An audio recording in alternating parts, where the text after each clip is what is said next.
ہاں ہاں، یہ تو ان کو تلاش کرتے ہیں، یہ تو وہ کہتے ہیں رب العبے، قدرت نے ہمیں دیا۔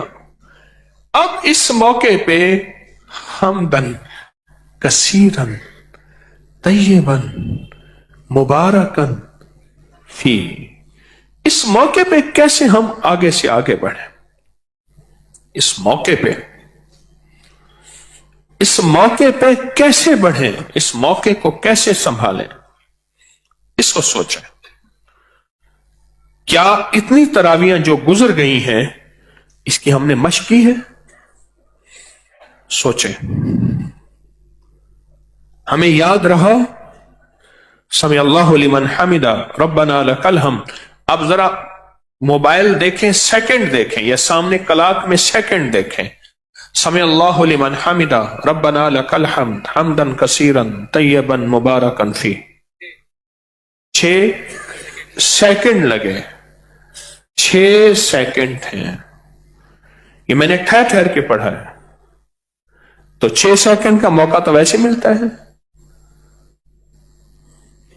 اس 6 سیکنڈ میں ہم کتنی کائنات پا سکتے ہیں؟ صحت، تندرستی، جوڑوں کا درد، کمر کا درد، مہروں کا درد، پٹھوں کا کھچاؤ، ٹانگوں کا درد اور ٹانگوں کا کھچاؤ، جسم کی کمزوری، یہ علیحدہ اور فرشتوں کی ایک مضبوط جماعت ہے جو اس کا ثواب لکھتی ہے، اور بھرپور ثواب لکھتی ہے، اور اتنا ثواب لکھتی ہے کہ پہاڑوں کے بقدر وہ ثواب ہو جاتا ہے، وہ علیحدہ۔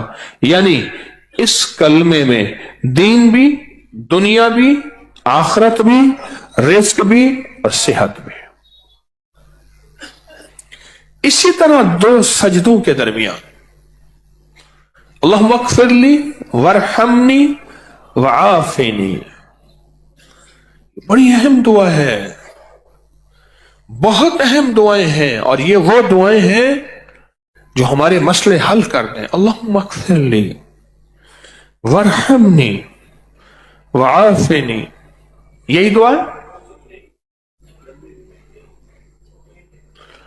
مختلف روایات ہیں، لیکن آسان اور مفصل اور مکمل اور جامع دعا یہی ہے، اللہم اغفر لی وارحمنی وعافنی۔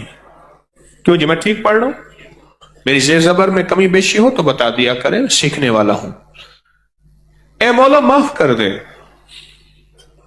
معاف کر دے۔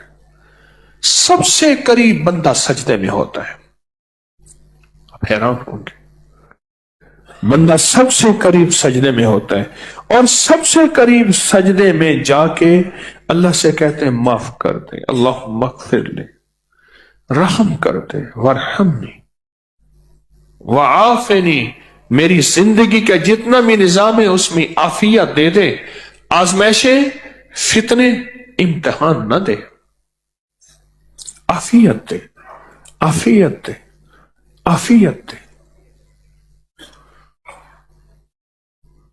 میں کہ ایک وقت ایسا آتا ہے، حالات اور مصائب، دکھ اور تکلیفیں انسان کی طرف ایسے گرتی ہیں جیسے تسبیح ٹوٹے اور تسبیح کے دانے بکھر جائیں، ایسے گرتے ہیں۔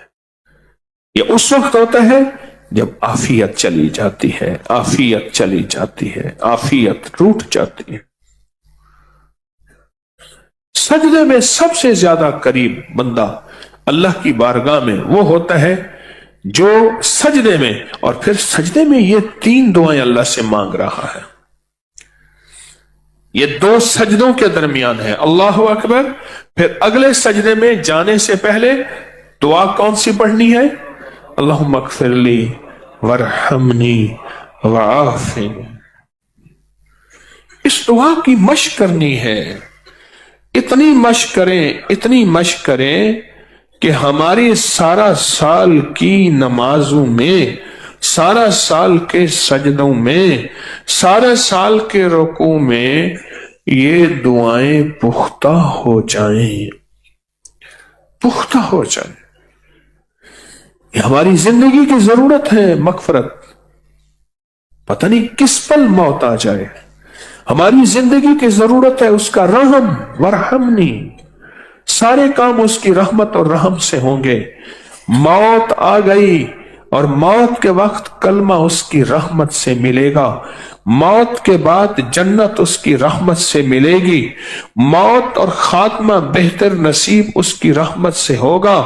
और अगर किसी को खुशहाली चाहिए, तवंगरी चाहिए, नोट चाहिए और इज्जत चाहिए, उसकी रहमत से होगा, उसकी रहमत से होगा। कोई नेक बनना चाहता है तो भी उसकी रहमत से होगा। इल्ला मा राहिमा रब्बी वमा उबर्रिउ नफ्स इल्ला मा राहिमा रब्बी। मैं उस पे रहम करूंगा तो वो नफ्स अमारा से बच जाएगा, वो शरारतों नफ्स और शैतान से बच जाएगा। होगा उस वक्त जब मेरी रहमत होगी, मेरी रहमत होगी तो काम बन जाएगा। इल्ला मा राहिमा रब्बी अल्लाहुम्मा इग़फिरली वरहमनी। माफ कर दे, रहम कर दे, माफ कर दे, रहम कर दे। वआफिनी। नमाज तो शिफा है, बीमारियों से शिफा, दुखों से शिफा, कर्जों से शिफा, मर्जों से शिफा, सख्तियों से शिफा, मुश्किलात और मसाइल से शिफा, जादू से शिफा, जिन्नात से शिफा, नजर बद से शिफा, ठोकरों से शिफा, हासिद के हसद से शिफा। शिफा के माने हैं, असल में शिफा के माने हैं वो खैमा जो सर्दी, गर्मी, बारिश और तूफान को बर्दाश्त करे, और हत्ता कि वो खैमा इतना मजबूत हो कि दरिंदा भी उसको ना फाड़ सके। अरबी जबान में शिफा के कई माने हैं। एक माना यह भी है वो खैमा, ये माना भी है कि वो खैमा जो खैमा महफूज हो और जिस खैमे में हिफाजत का निजाम हो, सर्दी, गर्मी, बारिश, तूफान, दरिंदे कोई उसको तकलीफ न दे सके। वो कहते हैं उस खैमे में जो आ जाएगा उसको शिफा कहते हैं, उस खैमे में, और जो चला जाएगा वो महफूज हो जाएगा। तो नमाज तो शिफा है। नमाज तो वो खैमा है जो हादसों से बचाए, मुश्किलों से बचाए, फक्र से बचाए, गुर्बत से बचाए, तंगदस्ती से बचाए, बीमारियों से बचाए, नजर बस से, जादू, जिन्नात, असरात, बंदिशों, नाकामियों, परेशानियों से, असर असरात, जुल्म जुल्मात, नजर नजर, इन चीजों से बचाए। वो खैमा है। तो उस खैमे के अंदर जो राज हैं उन पे तवज्जो करें। रुकू से उठते हुए हम्दन कसीरन तय्यबन मुबारकन फी, और दो सजदों के दरमियान अल्लाहुम्मा इग़फिरली वरहमनी वआफिनी, और फिर अत्तहियात में रब्बना हब लना मिन अज़वाजिना व ज़ुर्रिय्यातिना कुर्रता आयुन वजअलना लिलमुत्तकीना इमामा। या रब्ब जालनी के बाद इस दुआ का पढ़ना, इस दुआ का मानना, अगर याद नहीं फौरन याद कर लें, याद नहीं फौरन याद कर लें। रब्बना हब लना मिन अज़वाजिना, अल्लाह मुझे और मेरे घर वालों को, बीवियों को, वज़ुर्रिय्यातिना, मेरी नस्लों को क्या चाहिए बंदे? कुर्रता आयुनिम, मेरी आंखों की ठंडक बना दे। अगर उनमें कोई ऐब हुआ, उनमें कोई दुख हुआ, उनमें कोई जिल्लत हुई, उनमें कोई बीमारियां हुई, उनमें कोई तकलीफें हुई, उनमें कोई नक्स हुआ, मेरी आंखों की ठंडक नहीं बनेंगे। मेरा मौला मुझे आंखों की ठंडक चाहिए। कुर्रता आयुनिम, कुर्रता आयुनिम, कुर्रता आयुनिम। और अल्लाह नहीं, आंखों की ठंडक नहीं, मुझे उससे भी आगे चीज चाहिए। वजअलना लिल मुत्तकीना इमामा, अल्लाह उनको मुत्तकियों का इमाम बना दे। विलायत का इमाम, कलंदरियत का इमाम, हाँ, सालेहियत का इमाम, सादिकीन का इमाम, सालिहीन का इमाम, उनका इमाम बना दे। नमाज के हर हर रुकन में, नमाज के हर हर रुकन में मेरा अल्लाह क्या देना चाहता है वो चीज लेते चले जाए। नमाज के हर हर रुकन में मेरा अल्लाह क्या देना चाहता है वो ले ले। अगर वो छोड़ते गए फिर जो लेने वाले हैं वो ले लेंगे, हम नहीं ले सकेंगे।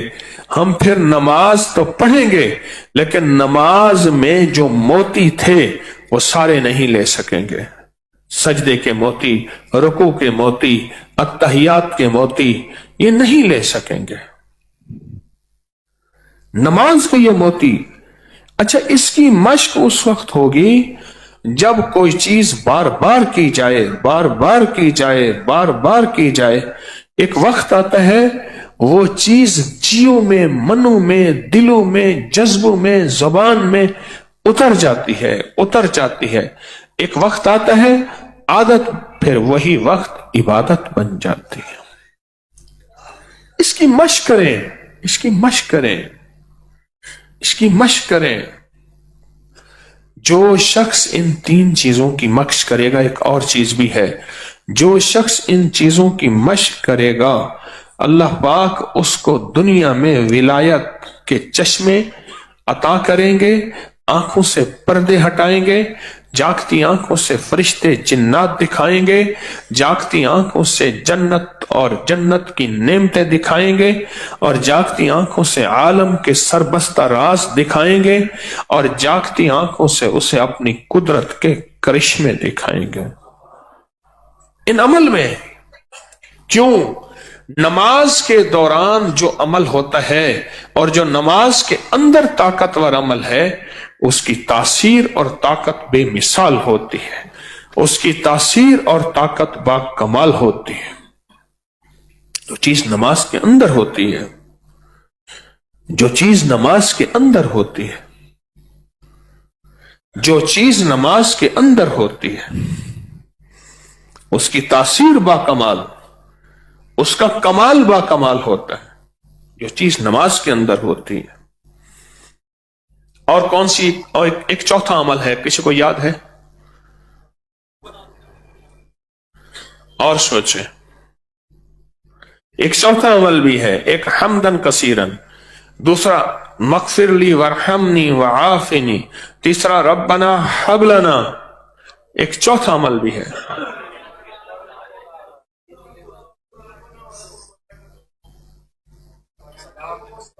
हाँ? हाँ?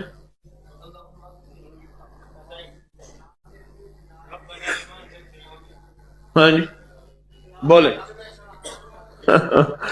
ये शुक्र करें कि अल्लाह ने आपको हाफिज साहब ऐसे दिए जो खुशू खुजू वाले हैं। यकीन जानिए कई मस्जिदें इनको तलाश करती हैं, तो अल्लाह पाक ने जज़ाए खैर दे कि ये मिंबर खाली हुआ और अल्लाह ने इनको मौका दे दिया। हकीकत जी। और जिस मस्जिद में पहले थे वो मस्जिद वाले इनसे राजी, खुश। सुभान अल्लाह। हाँ जी, चौथी चीज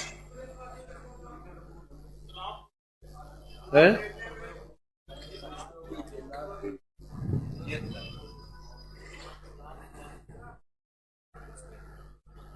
चौथी चीज है, पहली रकत में अलम नशरह, दूसरी में अलम तरा कैफा। ये इनफिरादी नमाज की बात कर रहा हूं, जो इनफिरादी नमाज है उसकी बात कर रहा हूं। जो अलम नशरह पहली रकत में पढ़ेगा और अलम तरा कैफा दूसरी रकत में पढ़ेगा उसकी उम्र में बरकत होगी। एक बुजुर्ग थे, अल्लाह से मांगते थे, या अल्लाह अब अपनी जात का रुजू अता फरमा, अब अपनी मुलाकात अता फरमा, अपनी मुलाकात अता फरमा। اب بہت سال گزر گئے، بہت بہت زیادہ، اپنی ملاقات عطا فرما۔ بعض اوقات ان کو غیب سے آواز آتی تھی تو انہیں ساری عمر میں برکت والا عمل کیا، اب تو ہم نے برکت دے دی ہے۔ رزق میں برکت، عمر میں برکت، صحت میں برکت۔ جو بندہ پہلی رکعت میں علم ترى، دوسری میں علم نشرہ، دوسری میں علم ترى پڑھے گا،